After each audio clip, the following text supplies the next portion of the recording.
ایک آدمی رات میں جو کپڑے پہن کر سوئے جاتے ہیں ان کپڑوں کو پہن کر مسجد میں آ گیا نماز پڑھنے کے لیے۔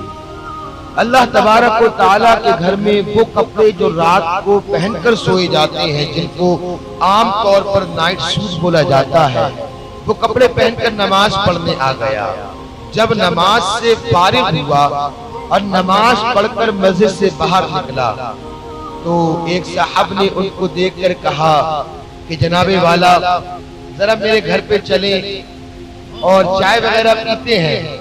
اس شخص نے اپنے سر کو جھکا لیا اور کہا کہ میں معذرت چاہوں گا کیونکہ میں ایسے کپڑے نہیں پہنا ہوا ہوں کہ جن کپڑوں کو پہن کر میں آپ کے گھر جاتا، وہ کپڑے میرے تن پر نہیں ہیں تو میں آپ کے گھر نہیں جا سکتا۔ جب میں یہ کپڑے پہن کر آپ کے گھر جاؤں گا تو مجھے شرم آئے گی۔ اللہ اکبر۔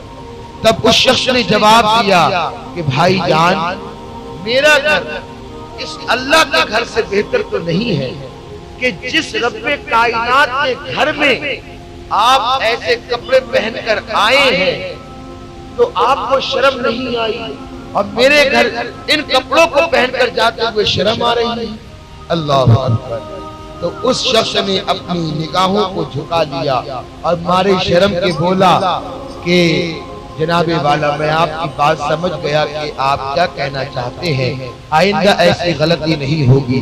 تو اے میرے عزیزو، اے میرے پیارو، آپ اللہ تبارک و تعالیٰ کے گھر میں ایسے چلے جاتے ہیں کہ اس کو کوئی اہمیت نہیں دیتے ہیں۔ ارے وہ پروردگار عالم کا گھر ہے۔ آپ کہیں چھوٹی موٹی دعوت میں جاتے ہیں تو اچھے اچھے لباس پہن کر جاتے ہیں۔ اللہ اکبر۔ اور جب اپنے رب کے گھر میں جاتے ہیں تو آپ ایسے بھی کپڑے پہن کے چلے جاتے ہیں، کسی کی پینٹ گھٹنے کی طرف سے پھٹی ہوئی ہے۔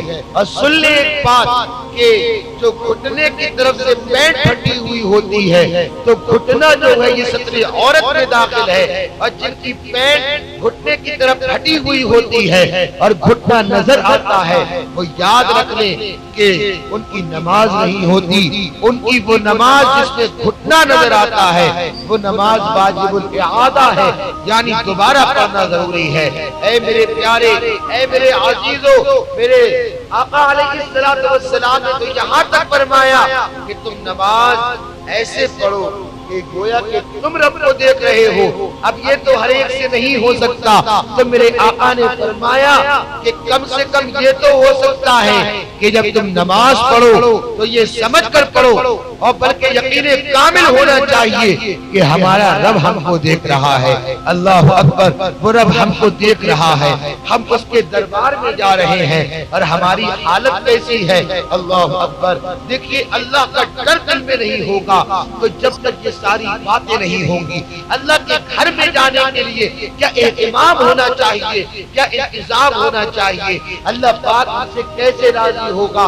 ارے یہ وہ بارگاہ ہے جہاں پر جسم کانپتا ہے، جہاں پر جسم لرزتا ہے، اور آپ گندی حالت میں آ جاتے ہیں۔ اللہ پاک ہدایت کی توفیق عطا فرمائے۔ اور سنو میرے عزیزو، اللہ تبارک و تعالیٰ قرآن پاک